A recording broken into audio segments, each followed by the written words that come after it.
लोकांनी पाहिलेला आहे आणि सगळे व्हिडिओ जे आपले आहेत 85 पेक्षा जास्त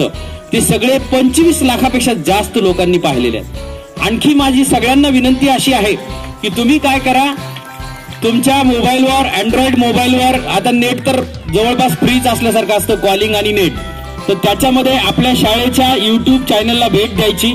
आणि तुमच्या व्हॉट्सअप आणि फेसबुकवर शेअर करायचे। ते व्हिडिओ तुम्ही जितक्या जास्त तुमच्या पाहुणे मंडळींना मित्रमंडळींना पाहण्यासाठी सांगाल तितका जास्त फायदा इथून पुढे सुद्धा आपल्या शाळेला होईल। हा शाळेचा पहिला चेक आहे 7,438 रुपयाचा, परंतु जून मध्ये जर तुम्ही सगळ्यांनी जास्तीत जास्त प्रयत्न केले तर आपल्या शाळेला हवी तेवढी रक्कम मिळू शकते ती